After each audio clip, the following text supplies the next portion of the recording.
ومن سيئات أعمالنا من يهد الله فلا مضل له ومن يضلل فلا هادي له أشهد أن لا إله إلا الله وحده لا شريك له وأشهد أن محمدا عبده ورسوله وحبيبه وخاتم النبيين والمبعوث رحمة للعالمين. اللهم صل على حبيبنا وشفينا ومولانا أبي القاسم المصطفى محمد. اللهم صل على محمد وآل محمد. اللهم صل على محمد وآل محمد. اللهم صل على محمد وآل محمد وعلى آله وصحبه ومن تبعهم بإحسان إلى يوم الدين. Masyiral muslimin rahimakumullah, kita bersyukur bisa bersua dalam keadaan sehat walafiat untuk pertemuan surat An-Nahl kita pada malam hari ini. Dan pada malam hari ini kita akan baca ayat 56 sampai 60. Ayat 56 sampai 60.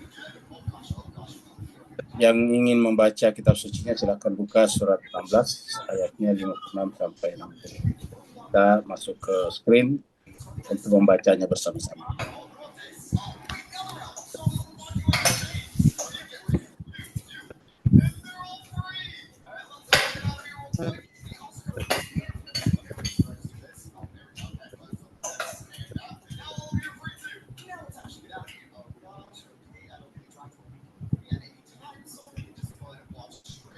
أعوذ بالله من الشيطان الرجيم. بسم الله الرحمن الرحيم. أعوذ بالله من الشيطان الرجيم. بسم الله الرحمن الرحيم. ويجعلون لما لا يعلمون نصيبا مما رزقناهم.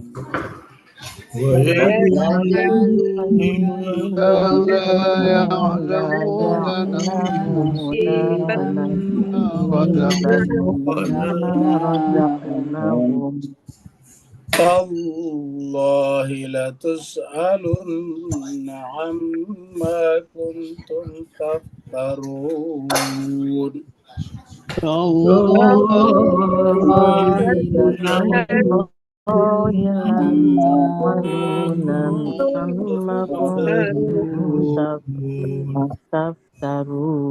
ويجعلون لله البنات ويجعلون لله البنات سبحانه ولهم ما يشتهون. سبحانه ولهم ما يشتهون. وإذا بشر أحدهم بالأنثى وإذا بشر أحدهم بالأنثى ظل وجهه مسودا وهو كظيم. ظل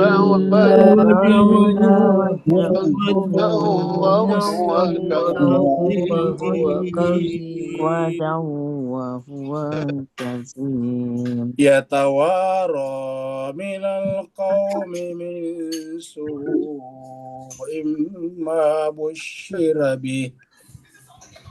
يتوارى من القوم من سوء ما بشر به. أيمسكه على هون أم يدسه في التراب. أيمسكه على هون أم يدسه في التراب. ألا ساء ما يحكمون. ألا ساء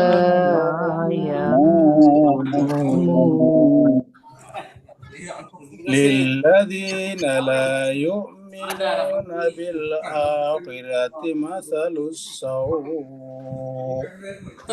للذين لا يؤمنون بالآخرة مثل السوء ولله المثل الأعلى وهو العزيز الحكيم. ولله المثل الأعلى وهو العزيز الحكيم. صدق الله العلي العظيم. صدق الله العظيم. اللهم صل وسلم وزد وبارك على رسول الله وآله الأطهار على رسول الله وآله الأطهار. اللهم صل على محمد وآل محمد. اللهم صل على محمد وآل محمد. اللهم صل.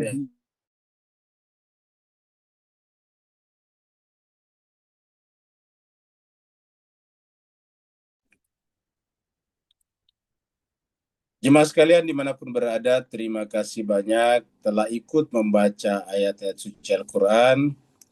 Kita sama-sama menghadapkan bacaan kita kepada Allah SWT, agar dengan bacaan itu, sesederhana apapun bacaan kita, Allah melihat keikhlasan hati kita untuk mendapatkan ridhonya di dunia dan nanti di akhirat. Kita teruskan surat An-Nahl. Surat An-Nahl adalah surat dengan nomor urut 16. An-Nahl artinya lebah. Surat ini turunnya di Mekah, maka disebutlah dengan surat Makkiyah. Jumlah ayatnya adalah 128 ayat. Dan tadi kita sudah baca sampai ayat yang ke-60. Kita review, kita ulangi kembali dari ayat 55, yang merupakan ayat terakhir yang kita baca pada hari Senin yang lalu.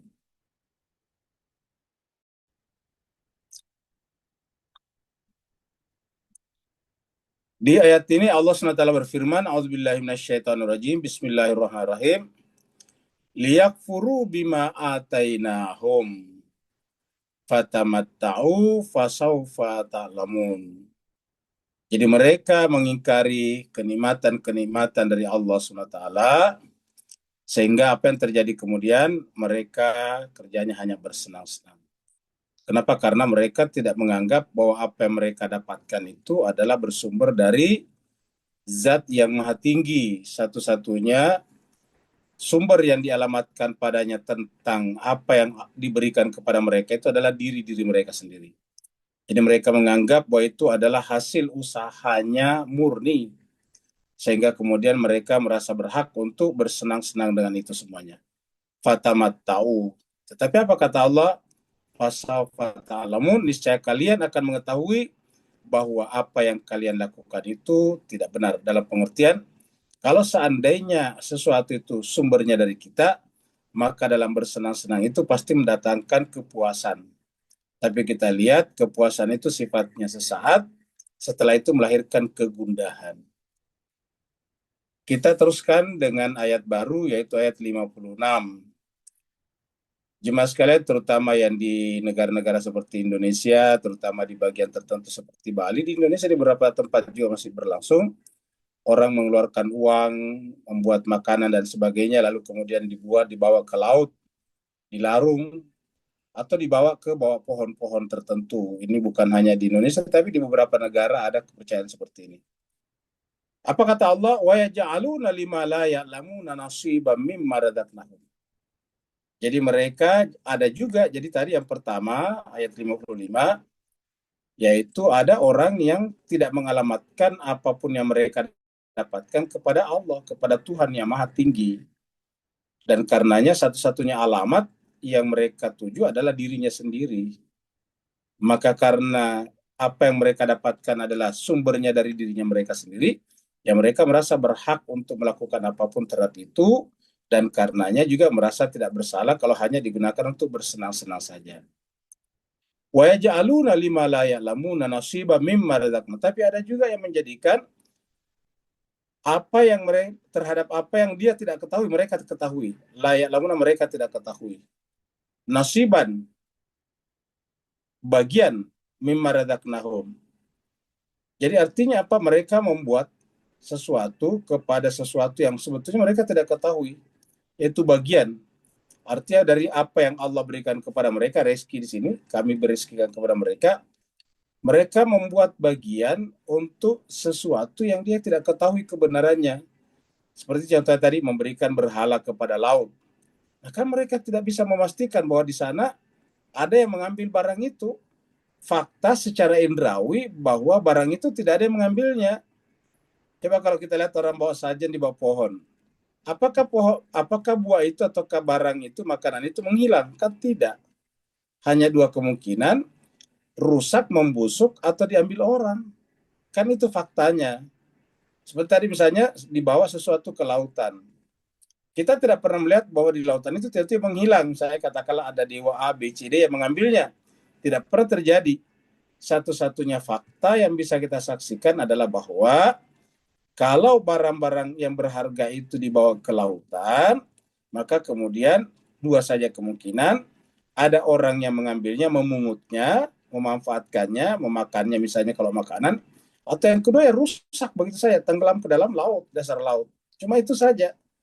Tidak pernah ada fakta kalau benar-benar barang itu tiba-tiba menghilang. Katakanlah tersedot oleh makhluk halus misalnya. Sehingga dikatakan bahwa itu layak lamun dia tidak tahu.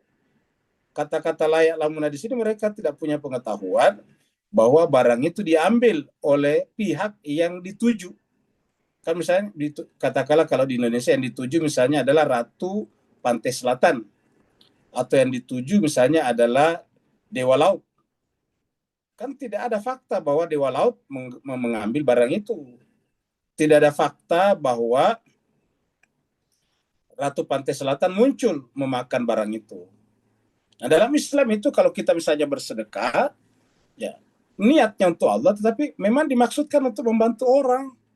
Jadi bersedekah dalam Islam itu adalah untuk membantu orang yang membutuhkan. Jadi makanan, barang seperti kalau kita zakat fitrah di bulan Ramadan, ya kita dalam bentuk beras diberikan kepada orang tidak mampu, bukan diberikan kepada pohon-pohon.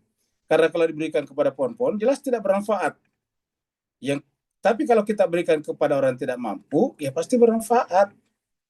Mereka kurang mampu secara ekonomi, tidak bisa membeli makanan beras, kita berikan beras kepadanya, maka dia akan bermanfaat. Mereka bisa masak, dimakan dengan keluarganya. Itu jelas.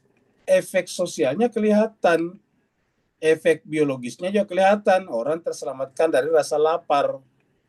Tapi kalau diberikan kepada layak lamuna, sesuatu yang tidak diketahui, apa yang terjadi kemudian? Ini adalah kesia-siaan, bahkan masuk kategori pemborosan kalau dalam dunia Islam. Kalau dalam dunia ekonomi, inilah langsung menghilangkan sumber daya namanya. Sumber daya itu hilang tanpa nilai produktivitas. Ya, ingat, hilang tanpa nilai produktivitas. Kalau kita beri makan kepada orang, ada nilai produktivitasnya. Orang itu bisa bekerja, orang itu bisa beribadah. Tapi kalau diberikan ke lautan atau ke bawah pohon-pohon atau siapapun patung-patung, ya tidak bermanfaat. Ya. Maka Allah mengatakan, tallahi demi Allah, latus alunna, kalian pasti akan dimintai pertanggungjawaban. Ya, kata-kata di sini, latus alunna, dimintai pertanggungjawaban. Sini ada lam taukid, ada nun taukid. Kalian pasti akan dimintai pertanggungjawaban, akan ditanyai amma tentang apa-apa kuntum yang dulu di dunia, yaitu di sini nih, yang kita tadi berikan bagian kepada sesuatu yang tidak diketahui di sini. Latus alunna amma kuntum taftarun. Kalian pasti akan dimintai pertanggungjawaban tentang apa-apa kuntum di sini kalian dulu di dunia, taftarun, ada-adakan. Jadi ini adalah diada-adakan. Kata diada-adakan bertentangan dengan ilmu, sebetulnya ini bertentangan. Kenapa diadakan? Ya karena tidak sesuai dengan ilmu. La ya'lamun, tidak mengetahui. Tidak ada kata ilmu di dalamnya. Ya'lamun ini kata kerja atau verb, fiil. Di dalamnya ada kata ilmu, yaitu ain, lam, mim. Mereka tidak punya pengetahuan, ini adalah la-nya. Mereka tidak punya pengetahuan. Ketika sesuatu kita perbuat tanpa pengetahuan, namanya mengarang. Ya. Jadi sesuatu yang kita lakukan tanpa pengetahuan, namanya taftarun, mengada-adakan, ngarang. Dan di dalam kehidupan kita ini, sarang mengarang itu paling banyak diantaranya adalah agama-agama. Baik agama samawi ataupun agama arodi. Loh, kok bisa agama samawi? Karena tidak sedikit agama samawi telah mengalami semacam deviasi, melenceng, menyimpang dari aslinya. Ketika sebuah agama yang tadinya samawi melenceng dari aslinya, penamaannya disebut agama samawi, karena nama itu dari samawi, tetapi hakikatnya bukan samawi lagi. Lalu apa? Ya, dikarang, taftarun. Ya. Kita menyebut kata agama samawi karena kata Islam itu kan istilah dari langit. Kata Injil, kata Nasrani istilah dari langit. Kata Yahudi istilah dari langit. Jadi kita sebut itu agama samawi. Tetapi ketika yang mereka lakukan itu tidak sejalan dengan diktum-diktum yang ada dalam kitab suci, yang asli yang merupakan wahyu ataukah perintah pelaksanaan dari Tuhan, maka itu yang disebut dengan taftarun. Kalian mengada-adakan saja. Jadi ini harus kita hati-hati. Nah pertanyaannya ialah bagaimana kita mengetahui kalau itu karangan atau bukan karangan? Pertanyaannya di sini. Pertanyaan besarnya di sini. Bagaimana kita tahu bahwa yang kita lakukan itu beneran, bukan karangan? Jawabannya sangat sederhana, yaitu kitab suci patokannya. Jadi patokannya di sini adalah kitab suci. Kitab suci.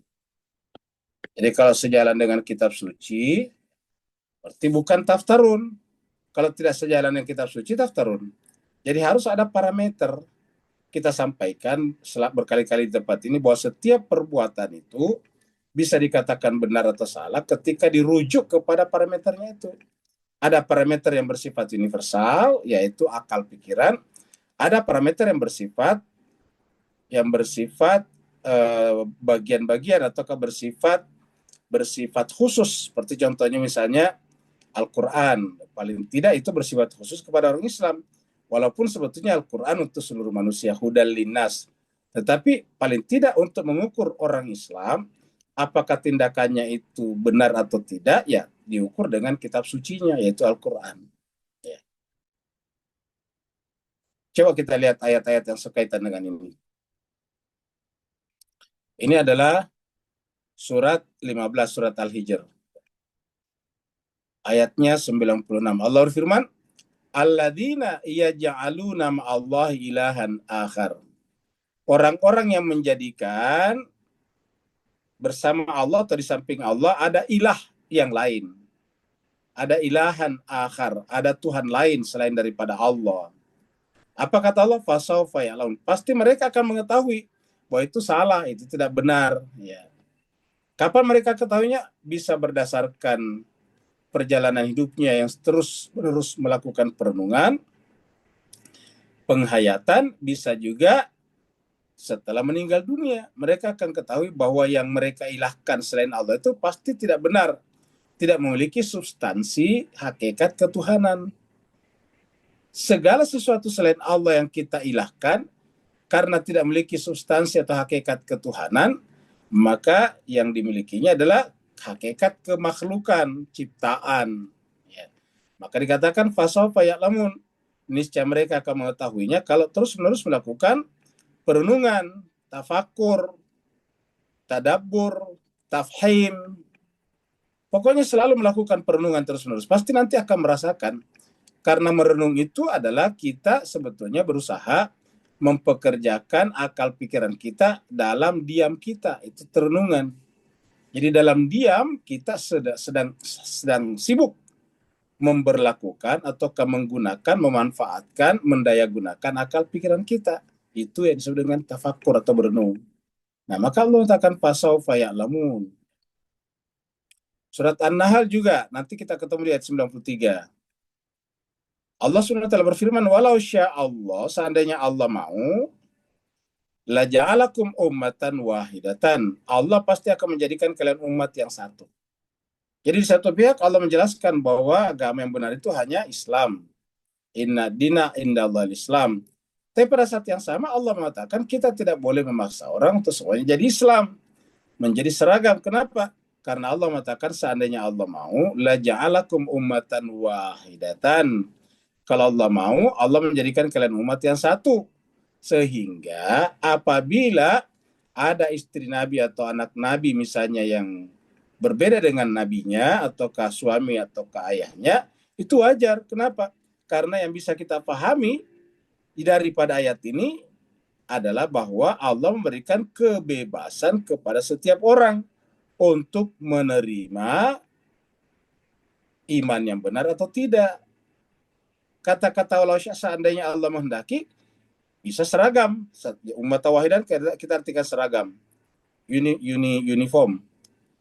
Tetapi karena ada kata seandainya berarti kan tidak. Artinya apa yang bisa kita pahami? Allah memberikan kebebasan kepada setiap orang untuk memilih jalannya sendiri.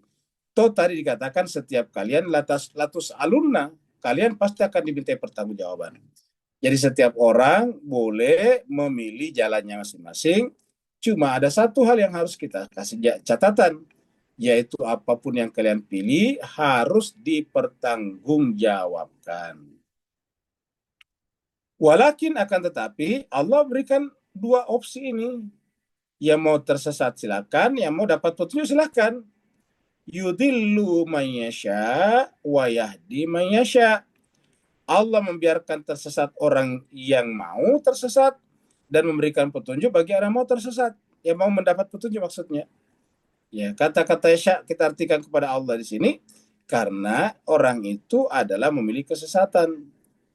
Yudillu mayyasha. Istilahnya nih, kalau Allah menyesatkan mereka, kenapa mereka diminta pertanggungjawaban? Kan tidak masuk akal. Tadinya di atas latus alunna. Ingat tadi kata-katanya di sini, latus alunna, kalian akan diminta pertanggungjawabannya. Kata-kata ini harus kita camkan. Latus alunna, kalian pasti akan diminta pertanggungjawaban. Ya. Jadi latus alunna, kalian akan diminta pertanggungjawaban. Ini juga ada nih, latus alunna. Jadi kalau misalnya Allah menyesatkan kita, baru diminta pertanggungjawaban, kan tidak logis, tidak masuk akal. Tuhan itu bahasa kasarnya bodoh. Ya. Masa Tuhan yang sesatkan kita, terus kesesatan kita diminta pertanggungjawaban? Lah gimana? Ya. Artinya gini, kita tidak diberikan uang sama Tuhan, terus Tuhan minta pertanggungjawaban atas uang kita. Lah gimana ceritanya? Kita tidak dikasih uang, terus diminta pertanggungjawaban. Nah, jadi kayak begitu juga. Jadi yang bisa kita pahami dengan kata-kata walatus alunna adalah bahwa ini adalah pilihan kita. Yudillu mayyasha wa yahdi mayyasha. Walatus alunna, lalu kemudian kalian akan diminta pertanggungjawaban amma tentang apa kuntum tak malun. Jadi sini apa salah yang kalian kerjakan? Kalau di sini ada kata-kata taftarun. Kenapa? Karena sudah ada kerjakan di sini. Perhatikan ini Al-Quran konsistennya. Di sini mulai kata-kata taftarun, bukan ta'lamun. Kenapa? Karena sudah ada ya'lamunnya di sini. Ya. Sudah ada kata ya'lamun di sini. Sini taftarun mengada-adakan. Ya. Jadi kalau di sini karena tidak ada di atas ya masukkan di sini ta'lamun. Ta'malun maksudnya. Yang kalian kerjakan. Walatus alunna amma kuntum ta'malun. Kalian akan diminta pertanggungjawaban tentang semua perbuatan kalian. Ya. Perbuatan itu dipertanggungjawabkan kepada Allah. Kenapa kita memilih kesesatan dan kenapa kita memilih petunjuk, dipertanggungjawabkan. Ya.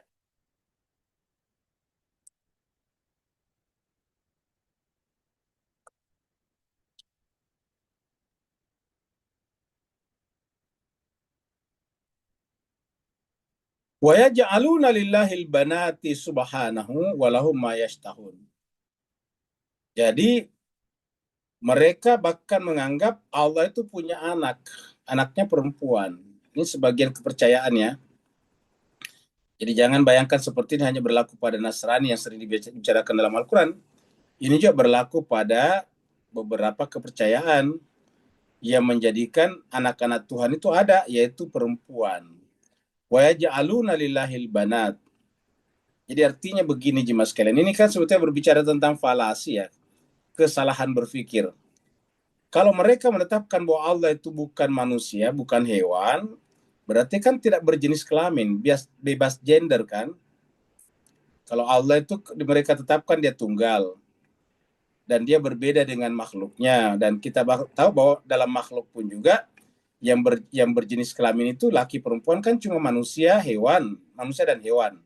Ya. Yang disebut dengan memiliki perempuan dan laki-laki ataukah jantan dan betina. Nah, sekarang kalau mereka menetapkan Allah itu adalah punya anak perempuan, berarti yang mereka pahami adalah Allah itu seperti manusia dan hewan. Kan begitu jemaah sekalian. Itu yang bisa kita tangkap.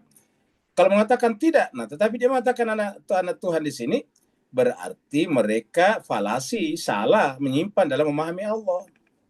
Karena kalau Allah sendiri bebas gender, tidak laki dan tidak perempuan, bagaimana caranya punya anak perempuan? Coba. Seandainya punya anak, katakanlah begitu ya. Seandainya Allah yang tidak punya gender itu punya anak, ya anaknya juga pasti bebas gender juga. Tidak boleh ada laki perempuan juga. Kan begitu, logikanya begitu. Jadi yang bisa kita pahami di sini cuma dua. Ya, kalau kita terima ini, jadi ingat, kalau kita terima ini bahwa Tuhan itu punya anak perempuan, berarti kita harus terima juga bahwa Tuhan Allah di sini adalah mempunyai sifat seperti manusia dan hewan, yaitu mempunyai jenis kelamin laki-laki dan perempuan, jantan dan betina. Bukankah begitu Bapak Ibu sekalian? Bisa kita pahami ya. Kalau kita terima ini, ya.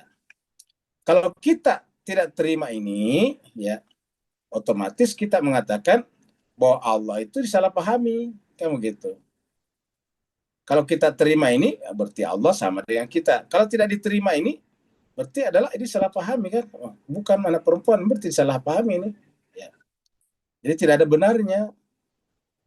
Jadi wa yaj'aluna lillahil banat. Mereka menetapkan hukum bahwa Allah itu punya anak perempuan. Ya.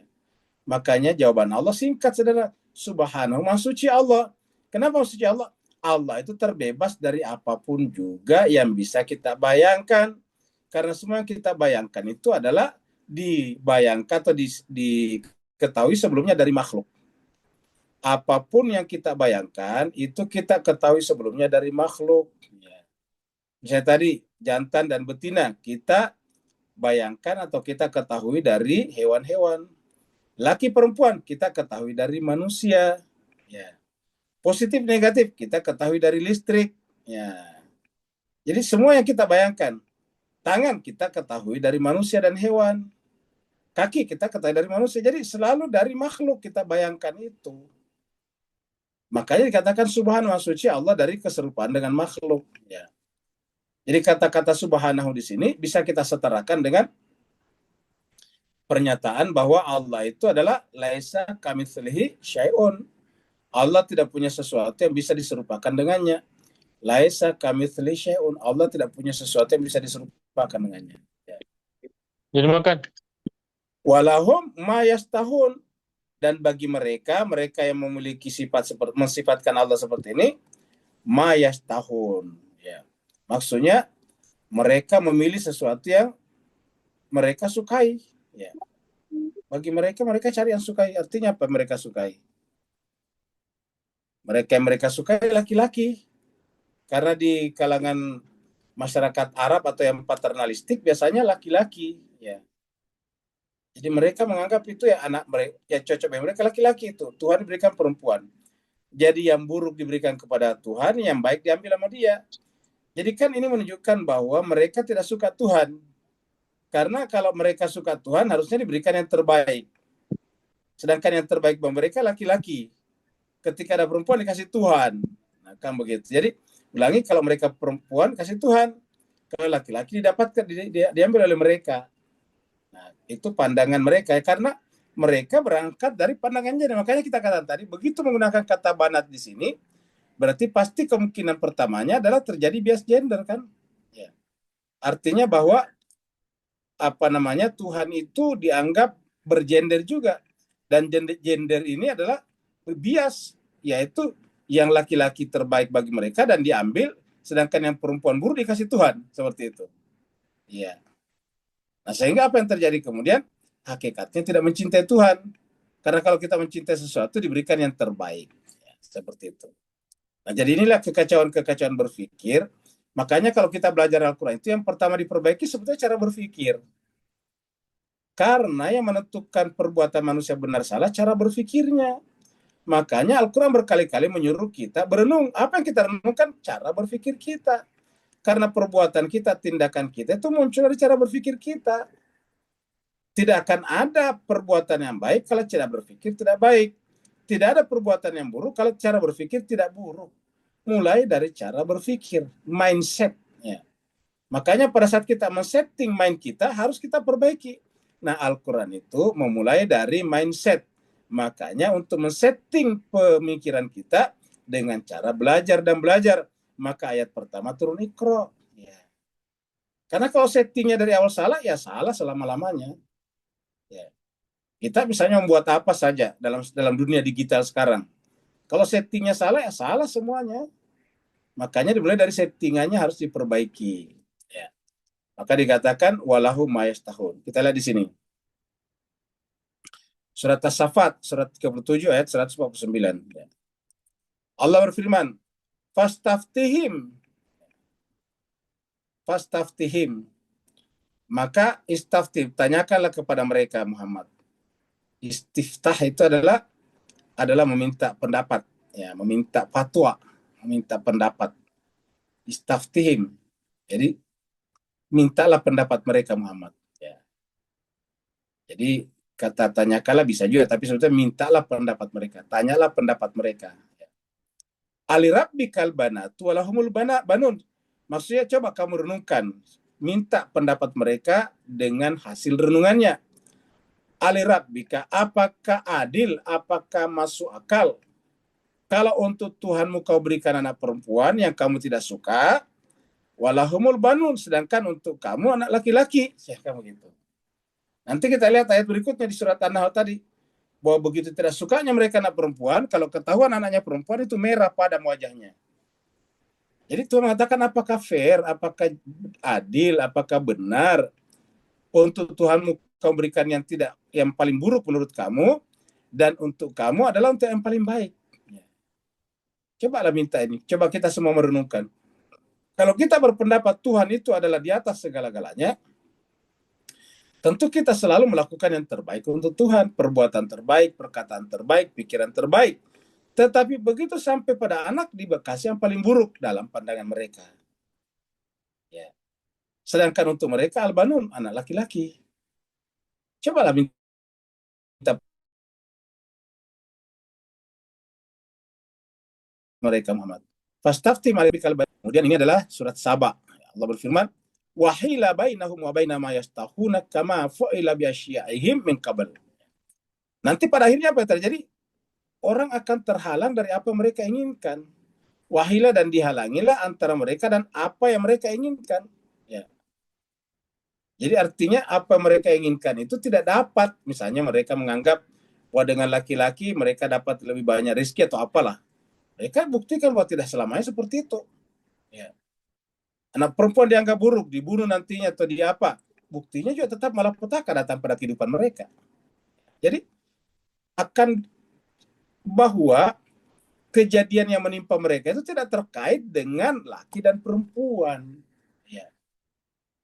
Kejadian buruk yang kita terima adalah cara pandang kita, perbuatan kita. Kejadian baik ya adalah perbuatan kita, cara pandang kita, pikiran kita. Bukan, tidak ada hubungannya dengan laki dan perempuan, tidak ada hubungannya dengan gender dan sebagainya. Wahila bainahum wa baina ma yastahuna kama, sebagaimana fu'ila bi asya'i min qabl, sebagaimana terjadi pada kelompok-kelompok sebelumnya. Artinya ini sebetulnya terjadi pada komunitas-komunitas sebelumnya. Ketika menggunakan kata bi asya'i, ini bukan hanya orang tetapi komunitas. Ini kan asya dari kata Syiah, ya. Syiah itu kelompok. Bi asya'i dengan kelompok-kelompok, ya. Mereka sebelumnya. Jadi artinya apa? Ini sudah menjadi budaya satu kelompok. Ya, kelompok di Arab, satu culture, satu community, satu komunitas. Itu ada budayanya. Budaya ini mempengaruhi mereka. Setiap orang yang melahirkan istrinya anak perempuan, mereka semuanya malu. Terhadap siapa mereka malu? Terhadap komunitasnya kan? Iya. Jadi artinya ini bahaya komunitas. Ini namanya terpenjara oleh komunitas. Ini menunjukkan bahwa cara berpikir kita bukan dari diri kita, tetapi komunitas yang memaksakan dirinya masuk, mendesakkan dirinya ke dalam pikiran kita. Jadi ketika kita berpikir, itu bukan dari diri kita, tapi yang komunitas masukkan pada diri kita. Celakanya lagi, yang komunitas miliki yang buruk. Ya. Kalau yang komunitas miliki yang baik, ya bagus. Contohnya komunitas yang patuh hukum, yang taat disiplin, kan bagus. Ya. Makanya jemaah sekalian bahagia, coba kita lihat. Manusia itu sangat ditentukan komunitasnya. Orang Indonesia kalau datang ke Singapura, itu biasanya cenderung tertib. Begitu kembali ke Indonesia, coret-coret, buang sampah sembarangan lagi. Kenapa? Ya komunitasnya begitu. Komunitas ini dibangun oleh hukum-hukum komunitas. Ketika hukum-hukum komunitas ditegakkan untuk ketertiban, dia akan tertib. Ketika hukum-hukum komunitas untuk tertib tidak ditegakkan, ya tidak akan tertib. Dan komunitas akan menjadi tidak tertib. Kata komunitas itu hampir semua unsur-unsur dalamnya tidak tertib. Jadi ayatnya seperti ini berbicara tentang sosiologi luar biasa Al-Quran. Coba kita renungkan Bapak Ibu sekalian. Kata-kata Syia ini komunitas sebelumnya. Jadi artinya cara berpikir itu bukan hanya terjadi pada orang sekarang, tetapi dimanapun, kapanpun, dulu, sekarang, dan akan datang sama. Ketika cara berpikirnya sama, maka outputnya sama, walaupun itu dulu pada zaman Nabi Nuh, walaupun itu sekarang pada zaman kita, zaman AI ini, ataupun sama nanti ketika manusia bisa menghilang begitu saja dengan sebuah sebuah rekayasa biologis. Jadi dimanapun sama, cara berpikir yang menentukan. Maka coba kita lihat, pembunuhan, kekerasan tetap ada di mana-mana. Pelanggaran moral ada di mana-mana, dari dulu sampai sekarang sama saja. Kenapa? Karena menentukan cara berpikir. Kita sekarang ini, kita terkadang tertipu dengan istilah kata modern. Apa sih sebetulnya modern di kita? Modern itu kan alat, ya, teknologi. Kita punya kereta mobil, kita sebut modern. Ya. Kita berkomunikasi pakai internet, sebut dengan modern. Tapi yang berkomunikasi kan tetap manusia. Yang naik di atas mobil kan tetap manusia. Yang naik di atas pesawat, kapal terbang kan tetap manusia. Yang naik di atas kereta api kan tetap manusia. Yang memegang handphone, seluler, tetap manusia. Dan manusia itu ditentukan oleh cara berpikirnya. Innahum kanu fi syakki murib. Nah, penyebabnya karena mereka itu berada pada keraguan yang sangat-sangat dalam. Syak, murib. Murib itu raib. Jadi sudah syak, sudah murib lagi. Jadi kata-kata murib ini dari kata raiba, orangnya namanya murib. Ingat kata-kata la raiba fihi. Ya. Alif lam mim zalikal kitab la raiba fihi. Ya. Jadi kata la raiba itu in kuntum fi raibin. Itu raib itu adalah ragu, orangnya namanya murib. Orang yang ragu namanya murib. Nah, ini syak hampir sama. Jadi kalau di sini Kementerian Agama memberikan terjemahan di sini, syakun di sini adalah ragu, sedangkan murib ini adalah bimbang. Ya.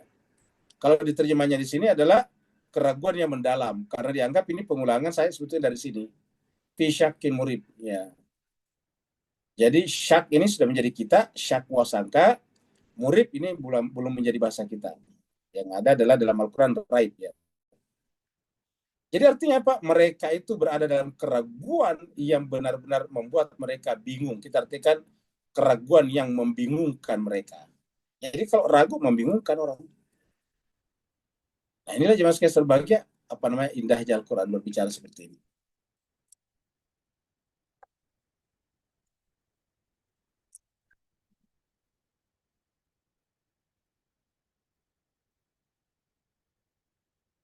Wa idza busyira ahaduhum bil unsa. Nah ini, jadi Bapak Ibu sekalian ini diabadikan dalam Al-Quran tentang apa yang terjadi pada kultur Arab. Ingat, sampaikan jemaah sekalian, kultur Arab, kultur Timur Tengah pada saat itu.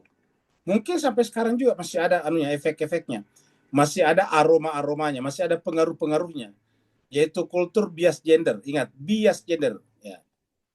Bias jenis kelamin. Ya. Ini diabadikan dalam Al-Quran. Jadi bukan cerita sudah terabadikan dalam Al-Quran. Kenapa diabadikan dalam Al-Quran? Kenapa tidak cukup hadis saja? Karena ini menunjukkan bahwa Al-Quran itu mendahului apa yang didengung-dengungkan oleh dunia yang mengaku dunia modern sekarang, yaitu memperjuangkan gender. Dan sekaligus menjelaskan kepada kita bahwa bias gender yang terjadi di Arab itu bukan dari Al-Quran. Ingat, bias gender yang datang dari Timur Tengah itu bukan dari Al-Quran, itu dari culture mereka. Karena ini diabadikan dalam Al-Quran. Coba Bapak Ibu sekalian baca ini atau catat. Ya, kalau perlu ini adalah di screenshot. Karena ini terabadikan dalam Al-Quran, surat An-Nahl, surat 16, ayatnya 58 ini. Ya. Bisa di screenshot. Apa bunyinya? Wa idza busyira ahaduhum. Apabila salah seorang dari mereka siapa? Penduduk masyarakat Timur Tengah atau Arab pada saat itu. Salah seorang yang terlalu diapain? Apabila diberikan kabar, dikabarkan, diberitakan. Apabila salah seorang di antara mereka dikabari, diberi kabar, diberikan informasi bahwa istrinya melahirkan anak perempuan, bil unsa itu bahwa istrinya melahirkan anak perempuan. Dengan anak perempuan, artinya dikabarkan bahwa kau punya anak dari istrimu yaitu anak perempuan. Apa yang terjadi? Zalla wajhuhu muswadda wa huwa kazim. Luar biasa. Jadi begitu mendengarkan kata anak perempuan di sini, ini unsa, langsung yang terjadi adalah zalla wajhu muswaddan wa huwa kazim. 3 di sini. Wajahnya langsung muram, hitam.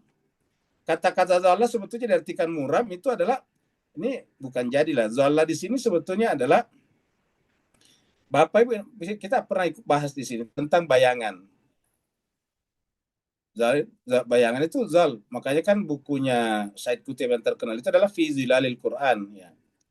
Naungan, jadi berada dalam naungan. Kalau naungan itu kan menjadi hitam, menjadi gelap. Ya, kalau tidak berada dalam naungan kan berarti terang, kena matahari, kena cahaya. Tapi begitu kena naungan ya seperti contohnya wajah saya ini, lihat nih. Ya.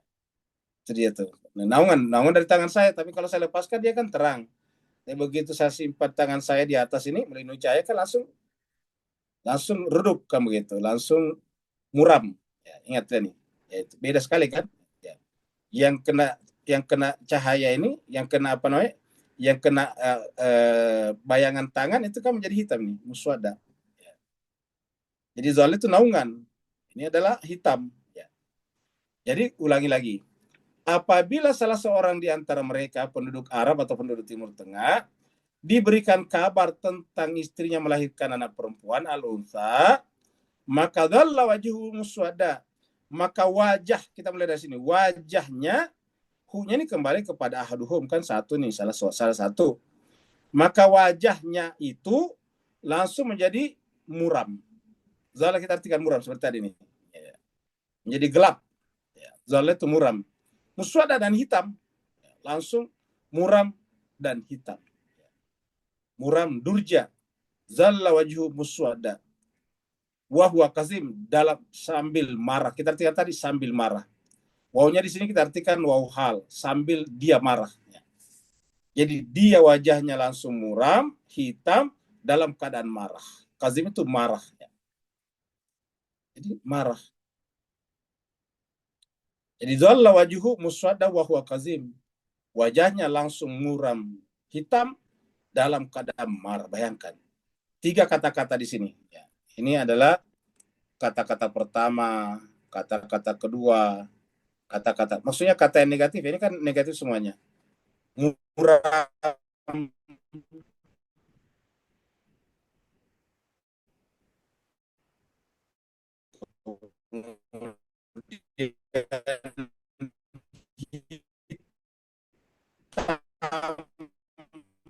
kemudian marah. Itu 3 muncul karena mendengarkan perempuan. Boleh. Bagaimana perempuan nantinya di apa namanya dipingit misalnya. Bagaimana perempuan kalau keluar juga harus ditutup wajahnya sedemikian rupa. Ya, itu kan kultur karena kita tidak temukan dalam Al-Quran. Ya. Jadi seperti ini Mas Kaiser bahagia. Jadi ada bias gender. Ya. Tidak menganggap laki dan perempuan sama. Jadi dari sini kita lihat bahwa kembali kayak tadi bahwa mereka menganggap anak laki-laki itu paling baik.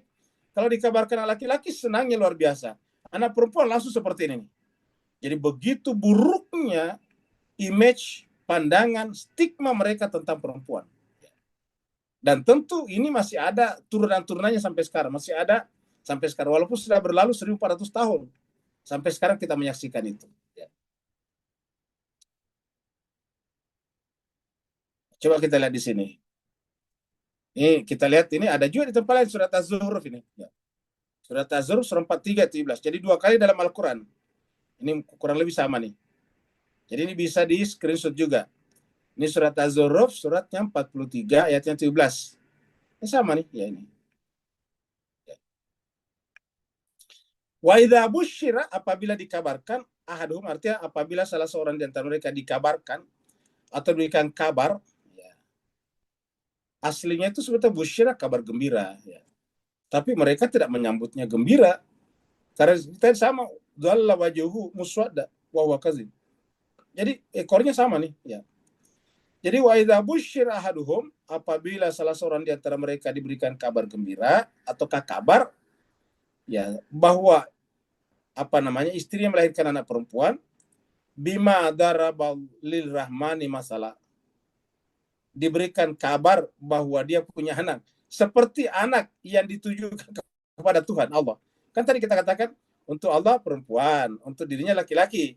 Maka apabila dikabarkan kepada mereka bahwa dirinya punya anak seperti anak yang dialamatkan, yang dipredikatkan kepada Allah Ar-Rahman itu, masalah sama, maka zalla wajhuhu muswadda wa huwa kazim. Harusnya kan kalau mendapatkan sama dengan Tuhan, harusnya kan gembira. Ini enggak. Coba kita lihat, ya. Jadi mereka merasa sangat marah kalau mendapatkan anak seperti anak Tuhan. Jadi mereka menganggap Tuhan punya anak dan anaknya itu adalah perempuan.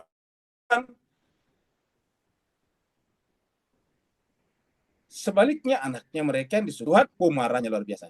Zalla wajhuhu muswadda, maka kemudian wajahnya menjadi muram, hitam pekat dan marah.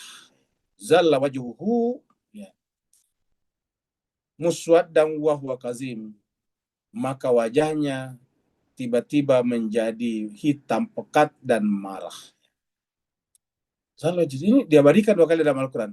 Ingat surat Az-Zukhruf ayat 17, ini tadi adalah surat An-Nahl ayat 58. Jadi 2 kali diabadikan dalam Al-Quran. Kan disebutkan Al-Quran 1-2 kali. Yang kedua di Quran kan menunjukkan ini kita tidak boleh mencontoh selamanya dari Arab, dari Timur Tengah. Ya. Kalau toh kita mencontoh, kita harus menggunakan parameter. Ya, apa yang kita contoh? Ya, yang sejalan dengan Al-Quran. Jadi selama sejalan dengan Al-Quran, dari manapun kita contoh, termasuk dari Timur Tengah, dari Arab dan sebagainya. Tapi kalau tidak sejalan dengan Al-Quran seperti ini, bias gender, ya jangan kita contoh. Ya. Karena dalam pandangan Islam kita itu tidak ada sama sekali bias gender seperti itu. Ya. Al-Quran kita tidak mengenal bias gender. Coba kita lihat di sini. Ya. Surat Al-Baqarah 178. Allah berfirman, ya ayyuhalladzina amanu, wa orang beriman, kutiba alaikum, diwajibkan kepada kalian, al-qisas. Qisas itu hukum bunuh, hukum mati. Fil qatla, di dalam membunuh. Maksudnya kalau orangnya membunuh harus dibunuh juga. Kecuali kalau dapatkan pemaafan dari wali yang dibunuh. Tapi ya adil kalau sama, kan namanya adil itu kan setimpal. Jadi dunia sekarang berbicara tentang keadilan, tetapi orang yang bunuh tidak dibunuh, bukan hukum bunuh, ya, tidak adil lah. Ya. Al-Quran itu sebetulnya adil sekali. Luka dibalas dengan luka yang sama. Jadi ya ayyuhalladzina amanu, orang beriman, kutiba diwajibkan, alaikum atas kalian, al-qisasu, menegakkan hukum kisas, fil qatla, dalam pembunuhan, supaya efek jerahnya itu maksimal. Ya. Nah, bagaimana namanya kisas itu? Kesetaraan al-hurru bil hurri. Kalau orang merdeka yang membunuh, yang dibunuh orang merdekanya juga. Jangan orang merdeka dibunuh, dia menyerahkan budaknya, tidak boleh. Kalau dulu gitu, orang merdekanya, majikannya membunuh. Supaya dihukum, ya budaknya dikasihkan, tidak adil sekali. Budak yang tidak tahu menahu masalah, tiba-tiba dibunuh. Hanya karena menebus majikannya yang membunuh. Ya kan, luar biasa tidak manusiawinya. Wal abdu bil abdi, kalau hamba sahaya ya hamba sahaya. Jadi kalau hamba atau budak yang membunuh, yang dikisas ya budak yang bersangkutan. Wal abdu bil abdi. Nah, wal unsa bil unsa. Perempuan yang bunuh, perempuan yang dibunuh juga. Coba kita lihat ini. Kan dari sini kita sudah lihat Allah berbicara tentang kisah. Sampai kisah kesetaraan. Ingat, kisah itu kesetaraan. Nah, di sini kita lihat bahwa Allah telah menempatkan semuanya setara. Majikan, majikan, budak, budak. Artinya kalau majikan membunuh, majikan yang dibunuh. Majikan membunuh, majikan yang dibunuh. Hamba yang dibunuh, hamba yang dibunuh. Perempuan yang yatim. Dan kesetaraan seperti ini banyak sekali dalam Al-Quran. Banyak sekali dalam Al-Quran. Mari kita lihat contohnya di sini. Kita lihat dulu pertama dari sini. Kita lihat surat Al-Imran 195. Ini 195. Fastajaba lahum, maka Allah mengijabah doa mereka. Jadi ada doa sebelumnya di surat Al-Imran, mulai daripada Rabbana ma khalaqta hadza batila itu 191 ya. Rabbana dan seterusnya, Rabbana innana sami'na, Tuhan mereka mengijabah doa mereka. Fastajaba itu mengijabah, memperkenankan. Jadi Allah Tuhan mereka memperkenankan doa mereka. Apa kata Allah dalam memperkenankan doa mereka? Allah mengatakan, Anni la udhi'u amala amilin. Saya tidak akan menyia-nyiakan amalnya orang beramal. Ini. Jadi saya tidak menyia-nyiakan amalnya orang beramal. Ini sampai di sini sudah cukup sebetulnya. Mingkum di antara kalian. Tetapi supaya kita tidak bias jadi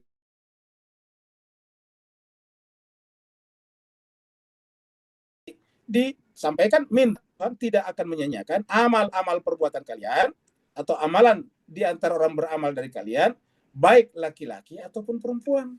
Ini sama. Min dzakarin au unsa, laki ataupun perempuan. Apa sebabnya? Ba'dukum min ba'din. Laki perempuan itu sama. Yang namanya laki perempuan berasal dari laki-laki dan perempuan yang sama juga. Maksudnya yang namanya perempuan yang tadi direndahkan kan dari laki-laki juga. Laki-laki yang menanamkan bodinya kepada istrinya, lahirlah perempuan. Kita laki-laki juga, dari perempuan juga.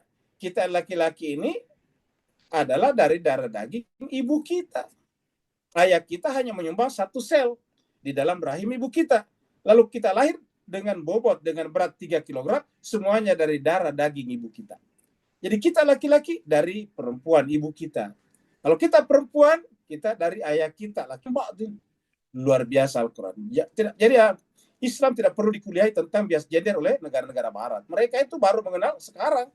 Cobalah lihat dulu perilaku orang barat terhadap perempuan. Itu tidak ada. Mereka tidak boleh memilih dulu itu di sana. Bahkan mereka tidak boleh mewarisi. Jadi Al-Quran sudah jauh sekali. Ini Al-Quran turun 1400 tahun yang lalu. Jadi intinya di sini adalah min dzakarin au unsa ba'dukum min ba'din. Sampai di sini kita bahas ya, karena ini panjang ya. Kita lihat lagi ayat berikutnya ini. Kita lihat di surat An-Nisa ayat 124. Surat An-Nisa 124.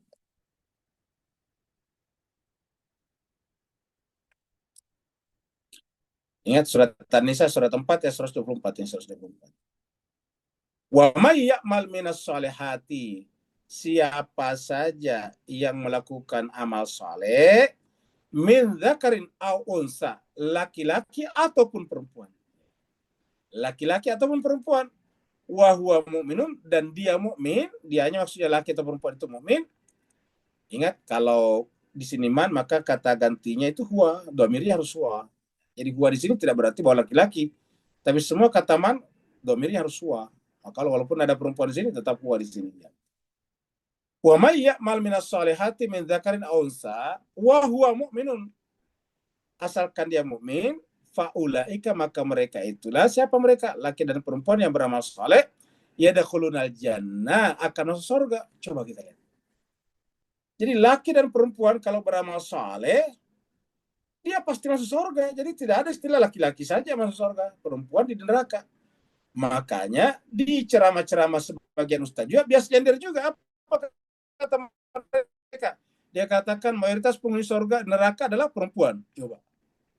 Kebanyakan isinya apa surga laki-laki. Ya, ini kan mana ayatnya tidak ada.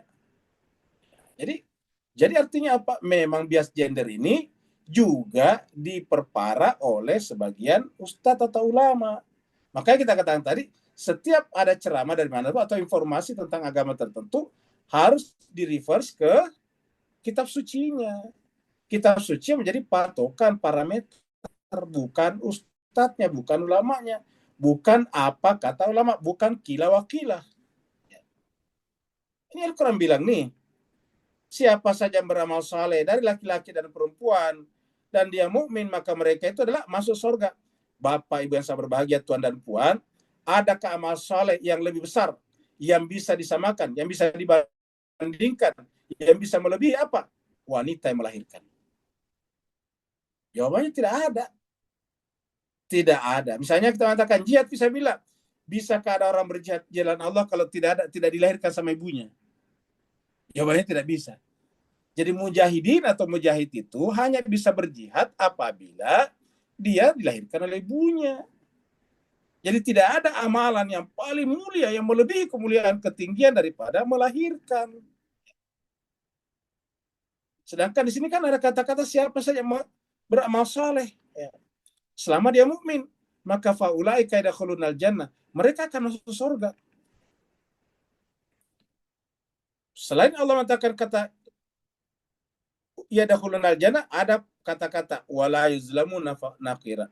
Tidak mungkin dianiaya sedikit pun hanya karena gendernya, ingat. Jadi kita tambahkan tidak mungkin teraniaya, dizolimi sesedikit apapun hanya karena gendernya dia perempuan. Ya. Kalau ada gender di bias gender, tentu ini tidak berlaku, ini salah ini. Jadi tidak ada satupun yang dianiaya, hanya kita tambah hanya karena gendernya. Artinya Allah tidak bias gender. Ini surat Ali Imran, surat An-Nisa. Setelah lagi berikutnya, satu lagi, surat An-Nahl lagi, 97 nanti kita ketemu. Ya. Nanti kita ketemu di surat An-Nahl ayat 97 juga. Ya.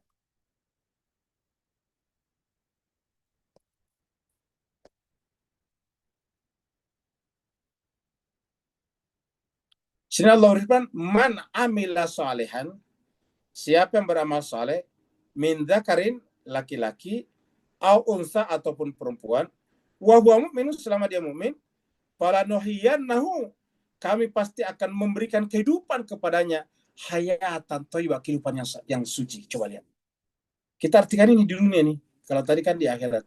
Di sini juga ada akhiratnya nantinya. Tapi ini adalah di dunia.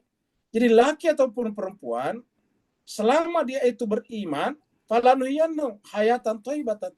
Dan kita sering menyaksikan bagaimana seorang ibu yang punya anak 4-5 orang, ditinggalkan oleh suaminya entah karena meninggal atau entah karena kabur kemana-mana, bisa wanita itu menghidupi anaknya dengan baik. Anak-anaknya bisa sarjana semuanya, bisa kuliahnya bagus. Coba, hanya karena banting tulang seorang diri. Betapa banyak kasus seperti ini. Betapa banyak single parent perempuan yang berhasil menyekolahkan, membuat anak-anaknya menjadi manusia yang utuh.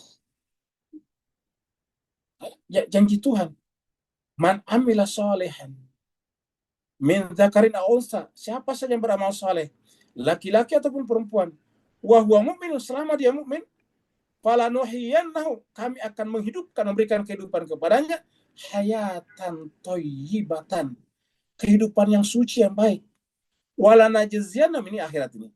Wala najziyannahum, dan kami pasti akan memberikan balasan kepada mereka, ajrahum, kami berikan kepada mereka pahala mereka, bi ahsani, dengan sebaik-baik pahala, makanu ya malun, atas amal perbuatan mereka itu. Al-Quran luar biasa, banyak sekali kan. Jadi jemaah sekalian, kalau ada yang mengatakan bahwa mayoritas penduduknya neraka itu perempuan, itu tidak ada dasarnya. Ulangi lagi, tidak ada dasarnya. Tidak berdasarkan Al-Quran. Kalau tidak berdasarkan Al-Quran, berarti berdasarkan opini pribadi atau hadis yang tidak bisa dipertanggungjawabkan validitasnya.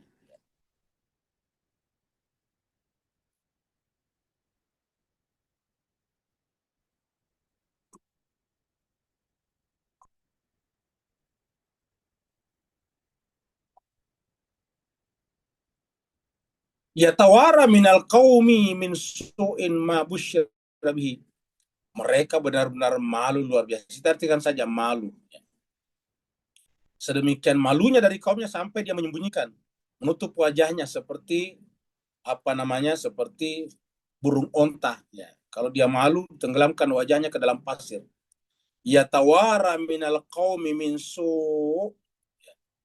Mereka menutup wajahnya, menyembunyikan wajahnya dari kaumnya. Sedemikian malunya dengan berita buruk itu. Berita buruk tadi. Jadi menganggap bahwa perempuan itu berita buruk, bayangkan. Mabus syirabihi, yang apa yang dikabarkan tadi kepadanya. Berita buruk yang dikabarkan kepadanya. Dikatakan berita buruk yang dikabarkan bihi kepadanya. Jadi kan terabadikan dalam Al-Quran beberapa ayat. Bahwa ini adalah kultur dari tempat lain. Dalam hal ini adalah dibicarakan dalam Al-Quran kultur Arab pada saat itu. Bagaimana perempuan. Dan sampai sekarang pun juga masih begitu, cuma sekian serbahagia. Ada sampai sekarang yang kalau peristiwa-peristiwa pernikahan misalnya dipisah laki dan perempuan. Dalam pengertian dibedakan waktunya dan sebagainya, itu tetap ada sampai sekarang. Sementara kita lihat kita lihat di Mekah, orang tawaf kan bersama laki perempuan, campur baur di sana. Tentu tidak berarti bahwa kalau begitu perempuan boleh seenaknya bercendaguru dengan laki-laki, bukan begitu maksudnya. Ini kita artikan di sini adalah kesederajatan. Ingat, kesederajatan di mata Allah. Masalah etika ada aturannya masing-masing. Harus menahan diri, menahan pandangan, kan begitu jemaah sekalian. Jadi itu ada aturannya, etikanya. Jadi kita bicara di sini adalah kesetaraan gender. Kesetaraan gender. Bukan pergaulan bebas, harus dibedakan. Ini jangan artikan orang yang melakukan pergaulan bebas bukan berarti mereka bebas dari bias gender. Ingat, justru orang yang melakukan perempuan bebas justru juga bias gender. Kenapa? Mereka menganggap perempuan itu sebagai objek, ya, kan bias gender juga. Atau perempuan merasa dirinya inferior, sehingga ketemu laki-laki dia merasa sangat memuji-muji. Nah itu kan adalah bias gender juga. Nah jadi ingat, kita tidak bicarakan dulu itu. Kita bicarakan tentang kesetaraan dalam pandangan Al-Quran. Karena ini menjadi isu modern sekarang ini. Dan ternyata Al-Quran kita jauh lebih update daripada dunia modern sekarang ini. Jadi sebelum dunia terutama dunia barat ya, sebelum dunia barat mengkuliahi kita Islam tentang persamaan gender, ya, tentang feminisme, tentang LGBT, semuanya sudah dibicarakan dalam Al-Quran. Ingat, semuanya sudah dibicarakan dalam Al-Quran. Jadi isu-isu yang dibicarakan sekarang semuanya ada di dalam Al-Quran. Tinggal kita umat Islam mau tidak mendalami Al-Quran untuk menjawab isu-isu itu. Sudah dibicarakan di sini. Begitu buruknya bias gender yang ada pada saat itu, dan mungkin sampai sekarang, sampai dia sangat malu kepada komunitasnya. Ingat, kaum di sini community. Mereka sangat malu kepada komunitasnya, saking malunya dia menutup wajahnya, menyembunyikan dirinya. Begitu mendapatkan informasi, wahai si fulan, istrimu telah melahirkan. Jadi ketika didengarkan istri melahirkan, mungkin mengatakan, puji syukur, alhamdulillah. Tapi begitu dikabarkan, jenis kelaminnya apa? Perempuan. Langsung kemudian menyembunyikan wajahnya saking malunya. Coba. Ya tawara minal qaumin su'in ma busyra. Ini kan bias gender yang paling fatal, yang paling ekstrim. Ya. Maka pada saat mendengarkan kabar berita tentang istrinya itu melahirkan anak perempuan, ya, ingat, kita artikan di sini anak perempuan ya. Kabar buruk tentang anak perempuan di ayat sebelumnya tadi, maka pada saat itu dia tiba-tiba menghadapi semacam dilema yang sangat besar, split personality. Ya, kenapa? Ayum sikuhu ala hunin am yadussuhu fiturab. Hanya dua kemungkinan. Dia memelihara, mempertahankan anaknya tapi dalam kehinaan. Mempertahankan anaknya dalam keadaan hina, maksudnya dia dihinakan orang, atau dia menguburkannya dalam tanah. Ini dia bandingkan dalam Al-Quran, menguburkannya nih. Jadi pilihannya hanya dua. Am di sini adalah atau, pilihan, or. Apakah dia memelihara perempuannya dengan menanggung malu, ataukah menguburkannya ke dalam tanah. am yadussuhu fitrab, atau dia menguburkannya ke dalam tanah fitrab. Jadi bahwa mereka mengubur anak perempuan itu ada di sini. Dan ada beberapa sahabat Nabi juga yang pernah melakukan itu sebelum Islam. Dia menguburkan anak perempuannya ke dalam tanah. Bapak bisa bayangkan bagaimana berbahayanya jiwa pikiran terikat oleh komunitas. Ingat, pikiran terikat oleh komunitas. Atau kita katakan tadi, pikiran ditentukan oleh komunitas. Ya.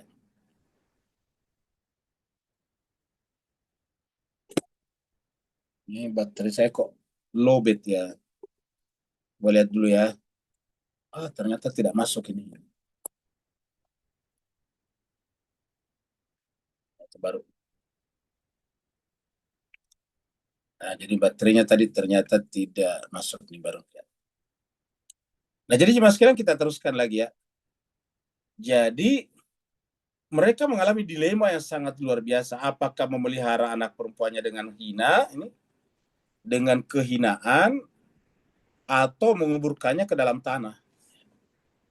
Begitu beratnya. Dan kita sampaikan bahwa beberapa sahabat Nabi yang sebelum Islam itu juga pernah melakukan ini, menguburkan anak perempuannya. Begitu parahnya ini pikiran yang ditentukan oleh komunitas. Kan ini dia malu apa artinya kepada komunitasnya kan? Ya.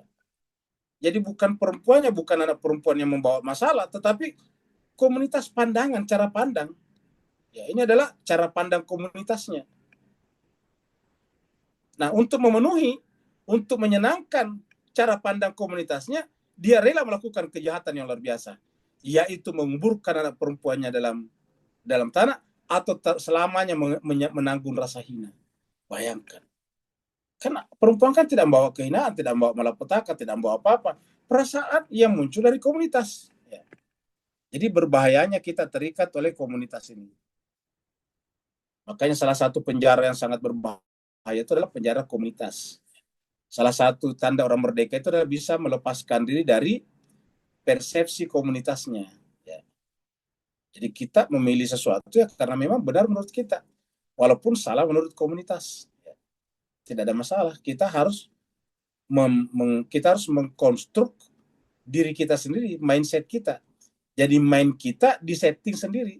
Jangan main kita disettingkan orang, disettingkan oleh komunitas. Jadi untuk menyenangkan komunitasnya, dia rela membunuh anak perempuannya. Coba Bapak bisa bayangkan kalau ini kan dilema berlangsung mungkin cukup lama. Jadi tidak langsung dibunuh. Ada juga langsung dibunuh perempuannya, anak bayinya langsung dikubur. Bayangkan kalau bayi itu membesar, sudah menjadi balita, yang lucu-lucunya 2 tahun, 3 tahun. Terus kemudian akhirnya karena tidak mampu lagi menahan tekanan komunitas, kaum, maka kita biasa dengarkan ceritanya ada sahabat Nabi dulu, atau ada masyarakat Arab pada saat itu, yang meminta anaknya untuk dibawa ke tengah padang pasir.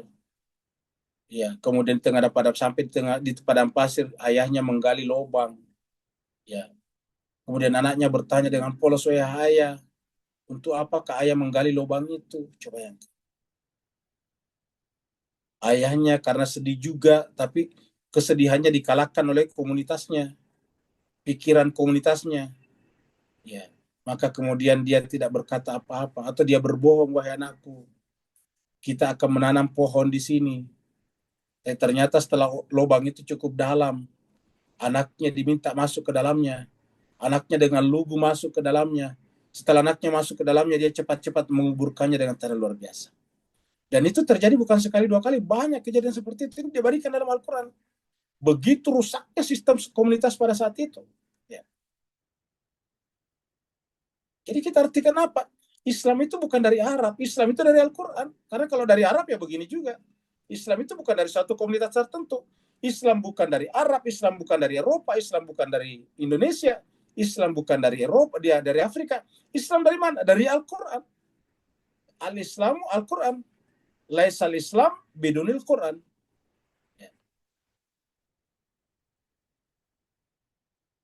Ala sa'ama yakumun. Itu mengatakan catatlah, ingatlah cara menetapkan hukum mereka, cara kita artikan cara berpikir mereka Kan maksudnya hukum di sini hukum berpikir ya, ingat. Kata yakum di sini adalah hukum berpikir. Hukum berpikir mereka itu buruk sekali. Masa demi memenuhi kepentingan kaumnya, komunitasnya, dia rela menguburkan hidup-hidup buah hatinya yang tidak tahu menahu masalah, yang tidak menanggung apa-apa coba. Begitu jahatnya manusia hanya karena komunitas. Dan ini terjadi sampai sekarang. Banyak orang membunuh keluarganya atau apanya hanya karena desakan komunitasnya. Komunitasnya misalnya menekan dia untuk memberikan sumbangsi pada kelompoknya. Keluarganya tidak memberikannya, maka kemudian keluarganya dibunuh. Ini sering terjadi sekarang di Indonesia, sudah berapa kasus. Komunitas judi, komunitas pinjol, ya, komunitas apapun kemudian bisa mengorbankan keluarganya sendiri. Ya.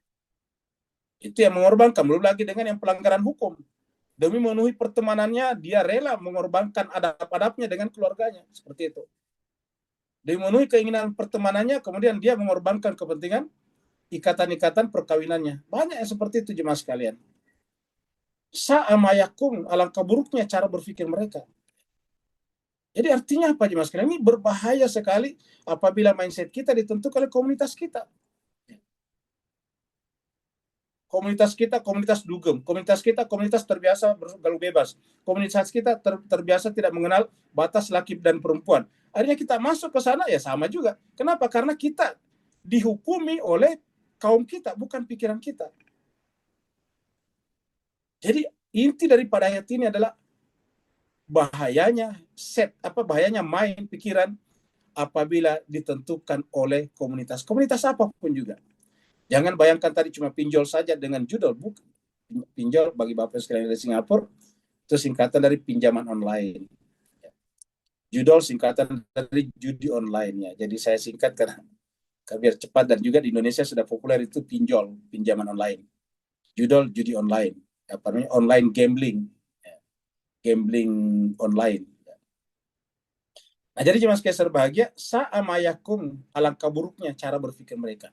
Lihatlah Al-Quran luar biasa. Ya. Kita lihat di sini lagi. Surat Sad. Ya, ini adalah kita lihat tadi surat apa namanya. Ya, ini surat Sad dulu ya. Ini adalah cerita Nabi Sulaiman ya. Faqala, kata Nabi Sulaiman, ini sungguhnya aku ini ahbabtu hubban. Saya mencintai hubbal khairi. Ahbabtu hubbal khairi. Saya mencintai khair. Kata khair itu yang baik, tetapi terkadang diartikan dengan harta. Dalam hal ini adalah kudanya Nabi Sulaiman. Ahbabtu hubbal khairi. Saya mencintai cinta kepada kebaikan, al khair. Ya. Jadi artinya harta itu artinya pintu kebaikan. Andzikri Rabbi, karena mengingatkan aku kepada Tuhanku. Jadi artinya harusnya apa yang ada ini, kuda kah, mobil kah, kereta atau apapun juga, istri, suami, anak itu harusnya dianggap sebagai khair yang mengingatkan kita kepada Tuhan.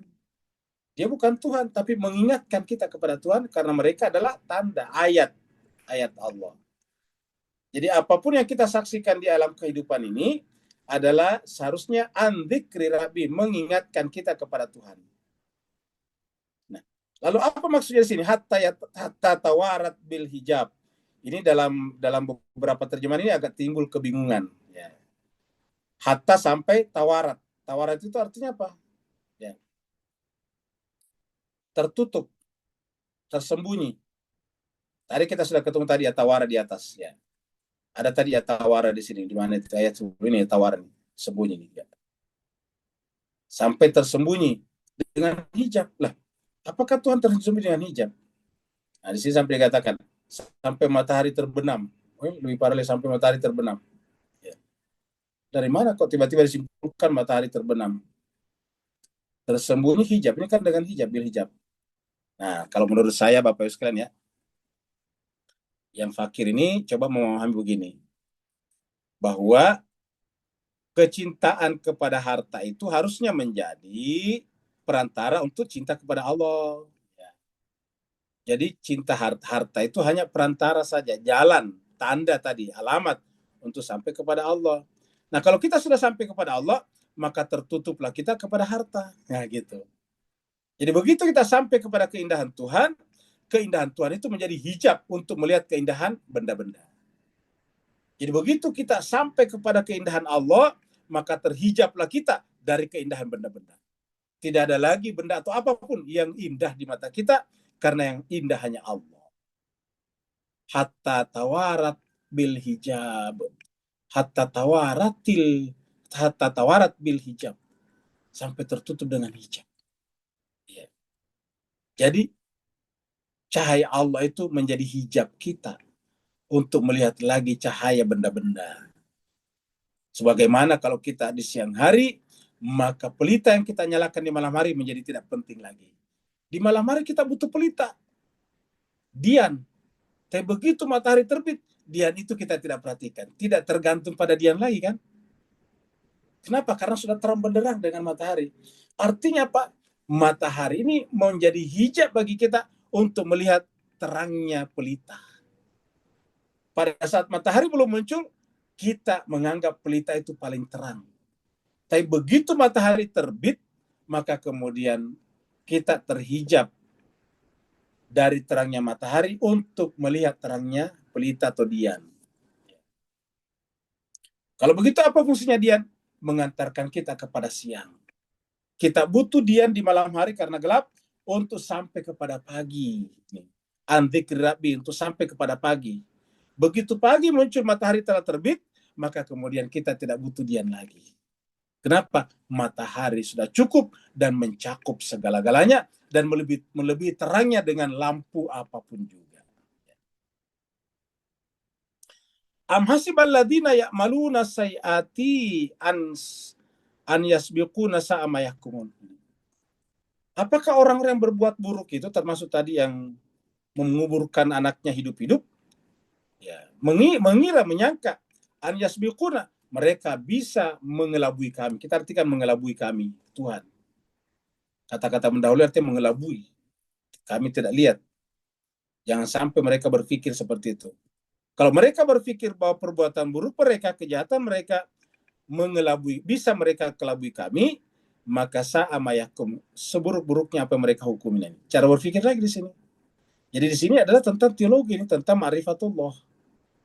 Jadi kalau menganggap Tuhan itu alpa, menjadi absen, tidak ada, luput penglihatan Tuhan dari kasus-kasus tertentu, case-case tertentu, maka itu adalah hukum yang paling buruk.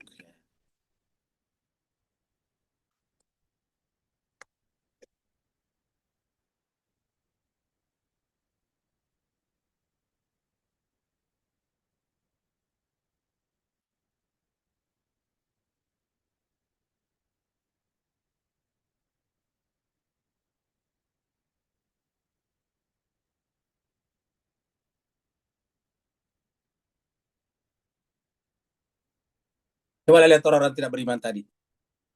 Lilladzina la yu'minu bil akhirati masalus saw. Bagi orang yang tidak beriman kepada akhirat itu memiliki sifat yang buruk. Kata sifat di sini kata masal. Masal ini bisa secara harfiah diartikan perumpamaan. Dalam kaidah bahasa Arab juga ada namanya masal. Ada kata-kata masal.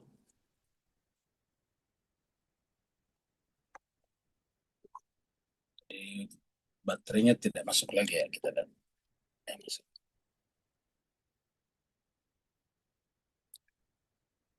Jadi kata masal di sini artinya sifat yang diumpamakan, yaitu keburukan. Karena keburukan sebetulnya kan tidak punya sesuatu. Ya, jadi masalus sa' perumpamaan atau sifat yang buruk.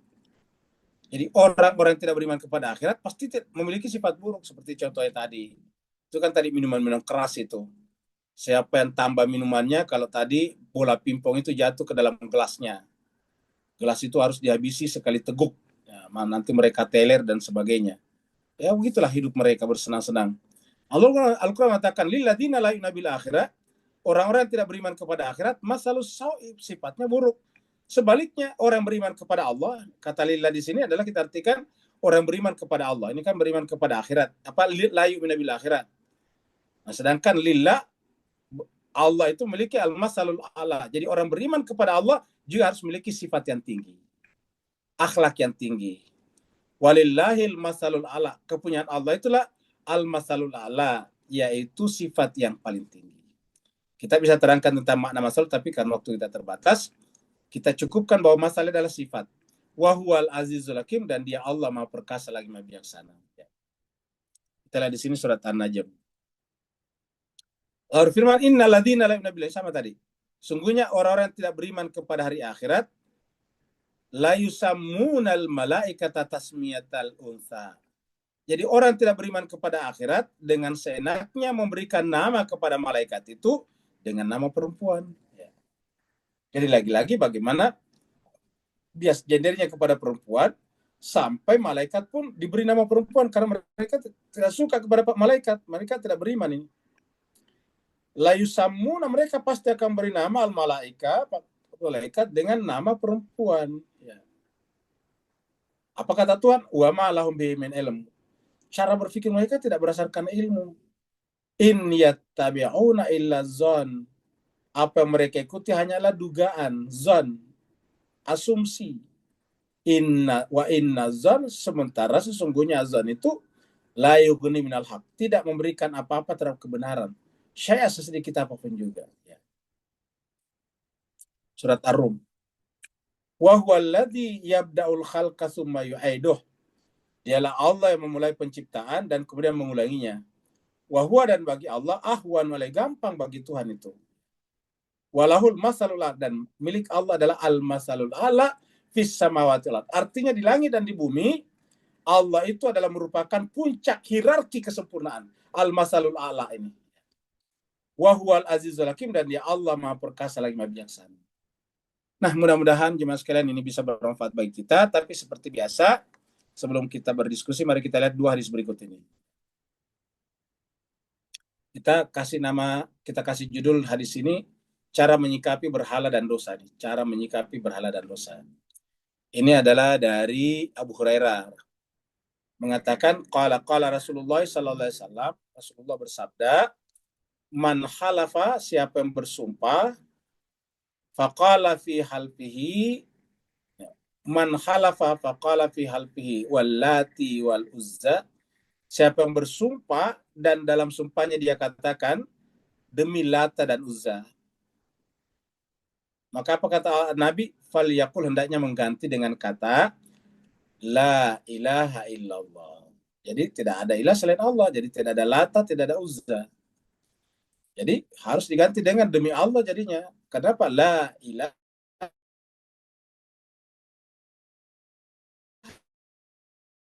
Allah. Jadi kalau bersumpah ya wallahi, mangqah biha uqamirka, dan siapa yang berkata kepada temannya, sahabatnya, ta'al uqamirka, mari saya akan berjudi dengan kamu. Artinya kita diajak berjudi.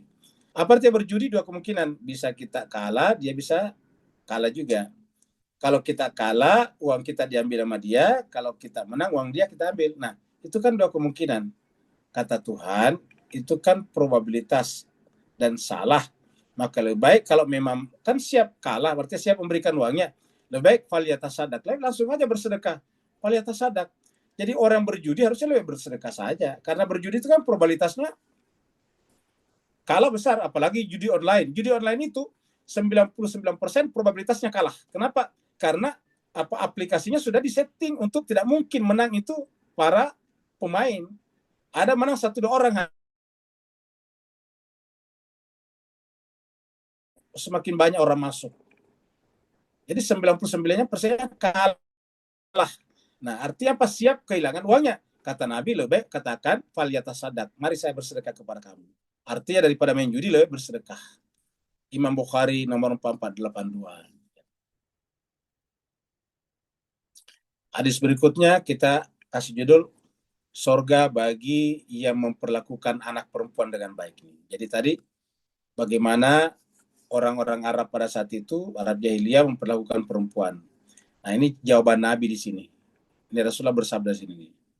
Dari Ibnu Abbas, an Ibnu Abbas, qala Rasulullah sallallahu alaihi wasallam, berkata Rasulullah bersabda, man wulidat lahu ibnatun, siapa yang melahirkan baginya perempuan, maksudnya siapa yang punya anak perempuan, tentu istrinya melahirkan anak perempuan ataukah dia punya anak perempuan, falam ya'idha, tapi dia tidak menguburkannya hidup-hidup. Jadi menguburkan hidup itu adalah ya'id.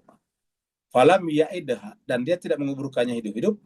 Walam yuhinha, dan tidak menghinakannya. Maksudnya memeliharanya dengan baik, dengan arif. Walam yu'sir waladahu alaiha, dan dia tidak membedakannya dengan anak laki-laki. Waladahu sebenarnya laki-laki, cuma tidak disebutkan laki-lakinya, tapi di sini ada kata waladahu sudah ada laki-laki.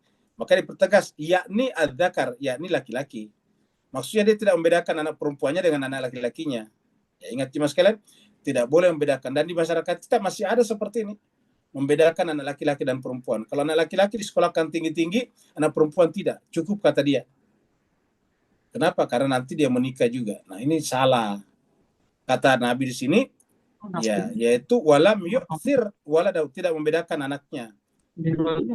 Ya, ini adzakar, yaitu laki-laki. Maksud dengan laki-laki, apa kata Allah? Adakhalahullah, Allah akan masukkannya biha ke dalam al-jannah. Adakhalahullahu biha al-jannata, Allah akan masukkan mereka ke dalam surga. Ini janjinya ya mas sekalian. Jadi siapa saja yang memperlakukan anak perempuannya dengan sebaik-baiknya, tidak membedakannya dengan laki-laki, maka Allah akan masukkannya ke dalam surga. Ini jaminan. Hadis riwayat Ahmad nomor 1856. Semoga bermanfaat. Yang mau bertanya dipersilakan. Assalamualaikum Ustaz. Waalaikumsalam warahmatullahi wabarakatuh. Silakan Pak Nur. Alhamdulillah. Warahmatullahi Muhammad wa alihi wa ajil. Baik ya Ustaz. Astagfirullahaladzim. Bismillahirrahmanirrahim. Ustaz, konklusi buat setakat ni bolehkah kita katakan pada pandangan mata kasar yang zahirnya, apa-apa pun yang kita hinakan dan kita perendahkan, maka di sisi mata batin sebenarnya Allah akan menempatkan pada sisinya sesuatu yang lebih mulia dan bahagia kepada yang teraniaya tadi. Tak kisahlah laki-laki, perempuan yang dibunuh secara zalim dan sebagainya, ataupun mereka-mereka yang tampaknya segi zahir tak dapat ni, tak dapat tu. Tapi di sisi Allah ada sesuatu yang kalau dia konsisten istiqamah dalam perbuatan dia dengan Allah, maka benda tu akan selalu menantinya. Beri panduan dan cerahan tak? Barakallahu fiikum. Terima kasih banyak. Jadi cuma sebagai saya kira benar ya, bahwa kalau kita memperlakukan sesuatu dengan buruk, bukan hanya kita, masyarakat. Seperti tadi perempuan kan oleh masyarakat dianggap buruk. Maka di sisi Allah, Allah memuliakannya. Mana buktinya tadi hadisnya? Kan berarti Allah memuliakan perempuan dengan kata-kata siapa yang membesarkan anak perempuannya dengan baik, memperlakukannya dengan sesayang-sayangnya, dengan sebaik-baiknya, dan tidak membedakannya dengan anak laki-laki, membedakan gendernya, maka Allah masukkannya ke dalam surga. Kan berarti itu bisa kita pahami dari hadis itu bahwa Allah memuliakan perempuan sedemikian mulanya. Kalau kita ikut memuliakan perempuan, terutama anak perempuan kita, maka kita akan ditempatkan di surga. Ingat, kita ditempatkan di surga. Dan tadi sejalan dengan ayat Al-Quran, siapa saja yang beramal soleh min dzakarin aw untha, baik laki-laki ataupun perempuan, itu pasti Allah akan memberikan imbalannya, dan Allah tidak akan mensia-siakan semuanya. Di dalam surat An-Nisa ada juga kata-kata, siapa saja yang berbuat baik, kalau dia perempuan, dia akan mendapatkan bagian. Kalau dia berbuat baik, kalau laki-laki dia dapatkan bagian. Jadi sama laki dan perempuan, dan ini cara pandang kita kepadanya. Dengan demikian, kesimpulannya, kalau kita memperlakukan zalim atau istilah tadi Pak Nur, memperendahkan sesuatu, apalagi dalam manusia, maka sesuatu yang kita rendahkan itu justru ditinggikan, dimuliakan, dihormati di sisi Allah Subhanahu wa taala, dan artinya nanti kita di akhirat ditempatkan lebih rendah daripada mereka. Jadi kalau kita tadi merendahkan perempuan, anak perempuan kita, maka di akhirat kita akan ditempatkan lebih hina, paling hina di mata anak perempuan kita di akhirat. Apa sebabnya? Karena di dunia bahkan kita membunuhnya dengan menguburkannya hidup-hidup. Jadi artinya apa? Apa yang kita lakukan di dunia akan terjadi di akhirat. Ya. Ada lagi berikutnya, pertanyaan berikutnya. Kalau tidak ada, berarti kita akhiri sampai di sini. Semoga bermanfaat. Kalau benar dari Allah SWT. Kalau ada kekurangan dan khilafahnya dari kekurangan Al-Fakir sendiri, mohon dimaafkan. Wassalamualaikum warahmatullahi taala wabarakatuh. Waalaikumsalam warahmatullahi